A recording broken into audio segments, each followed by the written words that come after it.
don't have to acknowledge the existence or realities of being poor.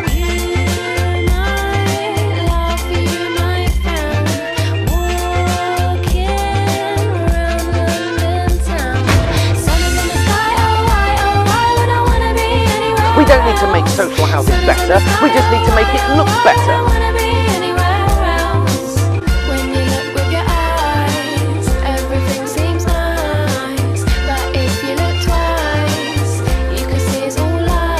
Go and sell it. Sell all the boxes and pay for the funerals, because there's going to be 500 funerals that you need to pay for. Where 12 people have died and many are still missing after this residential tower block was destroyed by fire. Someone needs to be held accountable. Well, of course we These want. deaths could have been prevented. We need answers now. Now. And that's why I'm calling on the Not a year Prime from Minister. now, not 2 years from now. We need it now.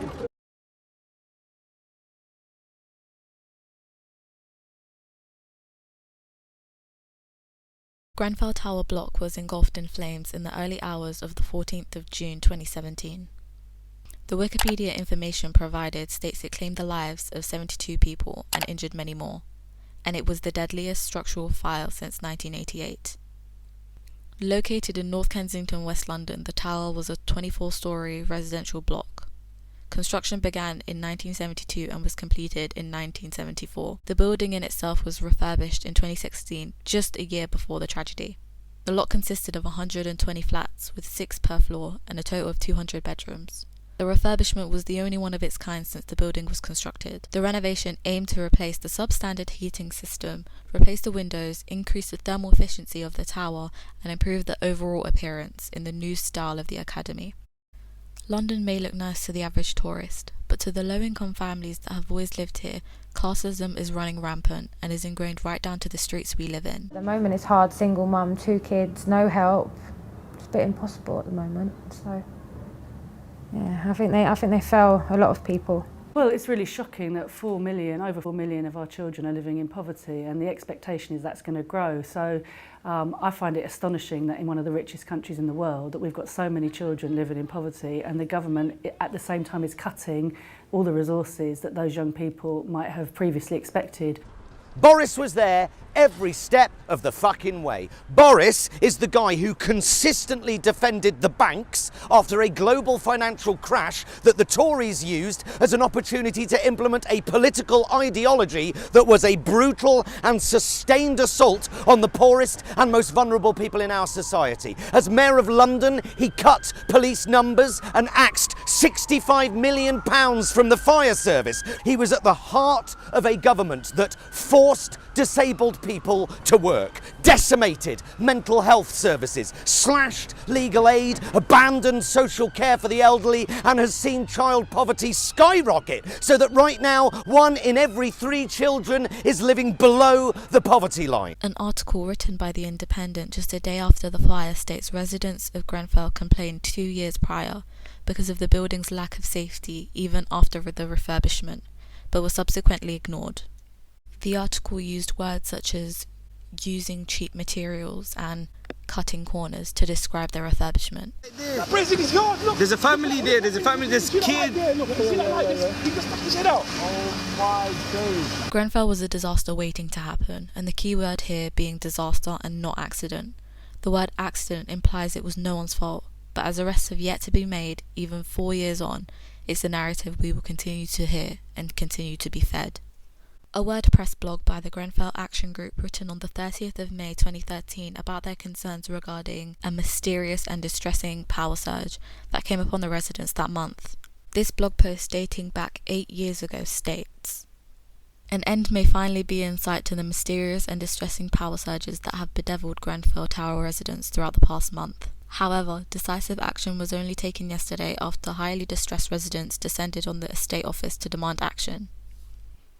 They had woken to find smoke issuing from various electrical appliances in their homes, including the light fixtures, and descended into panic to the estate office to demand help and assistance. Emergency electricians who attended later in the day were finally, it seems, able to identify the source of the problem. An emergency temporary electrical bypass supply has been provided, and the necessary follow-up works will be carried out in the near future." It is very clear at this stage that the electrical supply to Grenfell Tower has been in very dangerous condition for several weeks.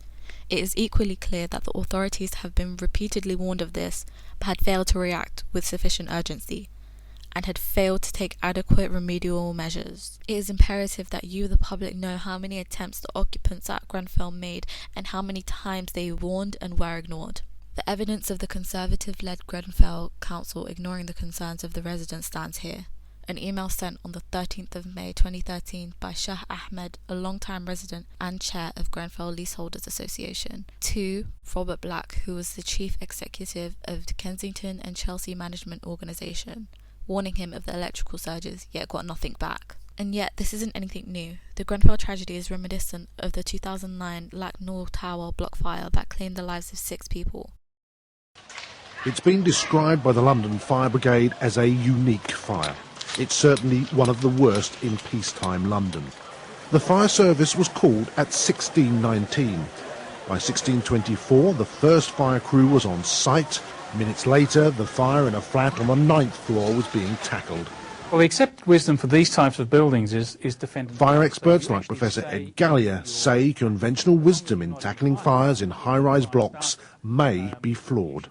In this type of building, the basic fire principle is defend in place.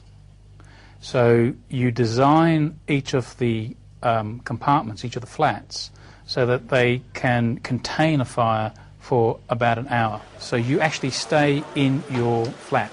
By 1630, a base to attack the fire was set up on the 7th floor.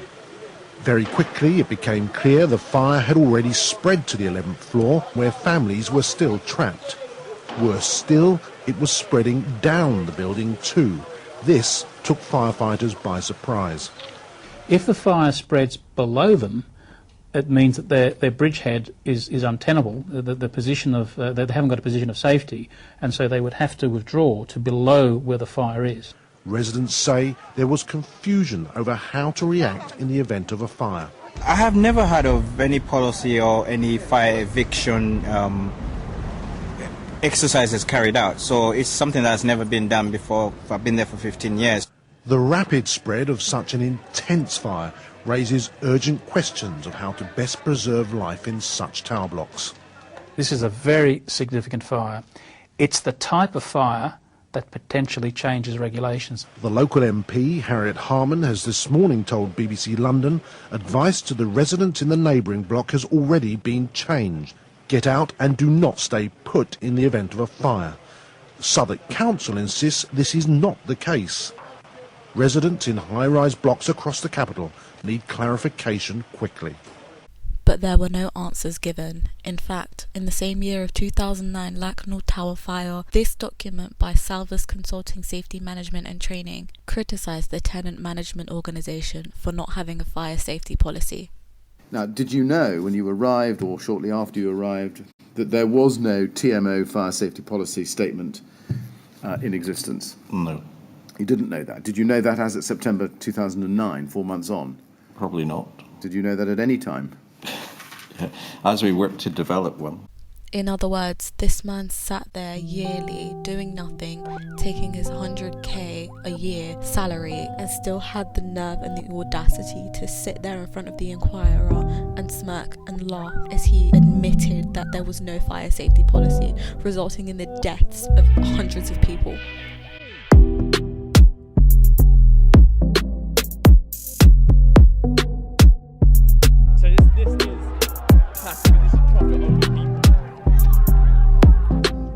Boils over as the city grieves. Residents, friends, and family protesting over how they say their concerns were ignored, over how they say they're being treated after this tragedy. This fire was one of the biggest disasters to strike this country since the Second World War. Where's the rest of the 500 people? Why is everyone walking around with missing on their? Where is everyone? Where are the victims? Why are we doing this? Why are we doing it? We're packing boxes. We're sending food. To who? They've died. So what they need to do is they need to pack these boxes and they need to sell them, not send it to Oxfam or Red Cross, because Red Cross and Oxfam are not here helping us. This is the community that are helping us. So you're going to send all this stuff to Oxfam and Red Cross, and they don't deserve it. The people that deserve it are the people that died in that building. But I haven't met anybody, no victim. victims. None of the people that I grew up with, I can't find anyone. Where are they? Where are they? This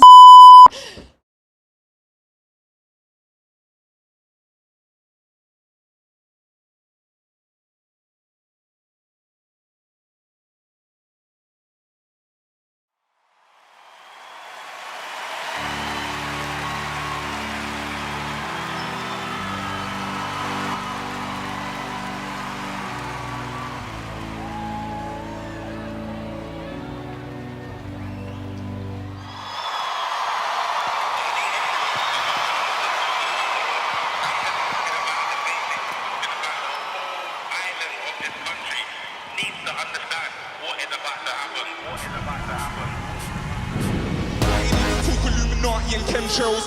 Control, make sure that it ends well. Even when the brother's looking fresher than Denzel, still gonna judge him by the stuff that my friend sells. Well, all the stories that the tip of my pen tell. No fear, I'ma let the tip of my pen show. That yo, Theresa May, where's that money for Grenfell?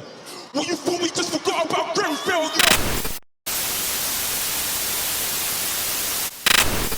Mr. Speaker, I would like to make a statement on the disaster at Grenfell Tower.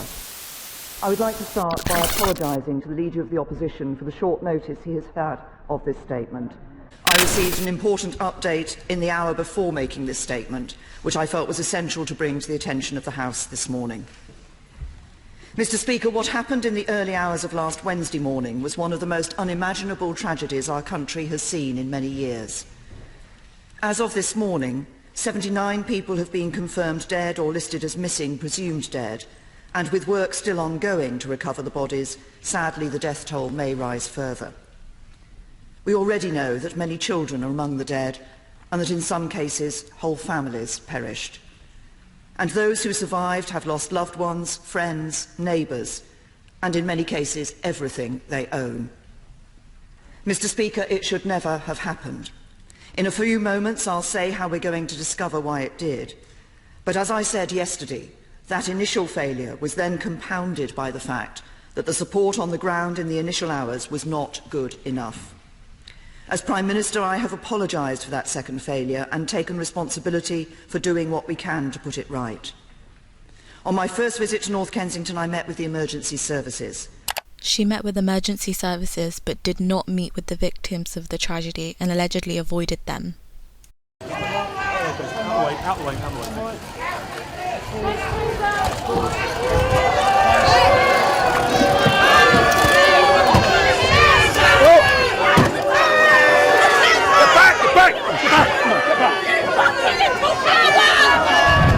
These extraordinary men and women put their lives on the line in an effort to save others, and my first responsibility was to check they had all the resources they needed. This entire segment of Theresa May commending volunteers and people of the community aims to be heartwarming, but does the complete opposite. Instead, it sheds a light on how incompetent the current government is when it comes to aiding their people. The government's job at the very base is to be the voice of the people and to aid. But in recent years, communities have only had each other to rely on, and Miss May's speech does little to comfort the community in itself. Instead, it shows the embarrassment of the Tory party, failing the people once again. I then visited Chelsea and Westminster Hospital, where I met some of the most seriously injured survivors. It was from that experience I decided we had to have an emergency fund. Theresa May announced a £5 million fund for the Grenfell survivors, and it was only a full week after Miss May's performative speech in response to the Grenfell tragedy where she penned a deal with the Democratic Unionist Party, giving them £1 billion of taxpayer money to be spent over the next 2 years, in addition to $500,000 paid to Northern Ireland in order for them to support her Brexit campaign.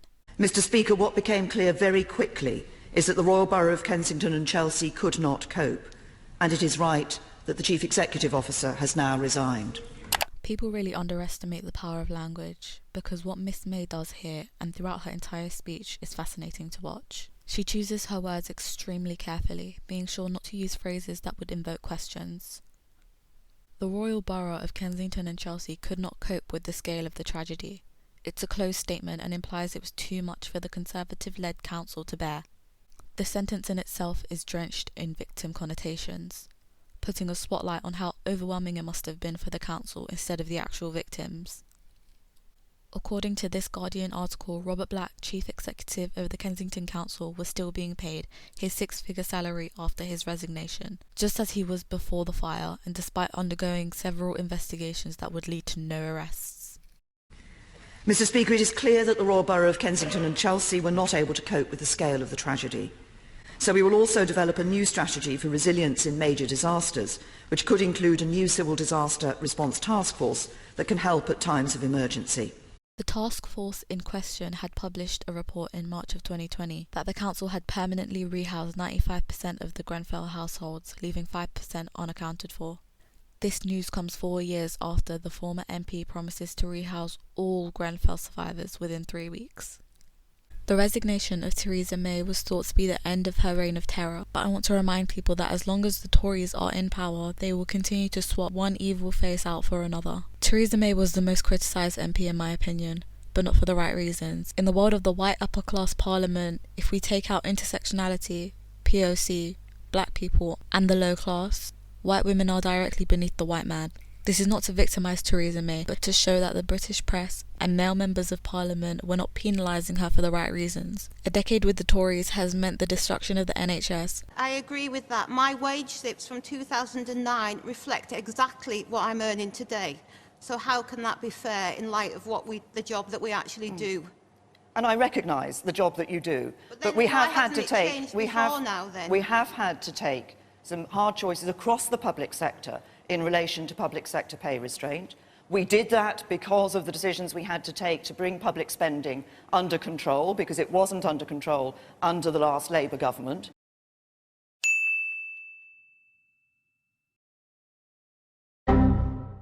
And I'm being honest with you in terms of saying that we will put more money into the NHS, but there isn't a magic money tree that we can shake that suddenly provides for everything that people want. Mental health services slashed, and 128,000 people dead in the pandemic. Governments around the world used the technique of gradual change to further their agenda, and it has worked wonders for them. And from yesterday, at which I'm recording this, it will be the 4-year anniversary of the Grenfell tragedy, and no arrests or prosecution have been made.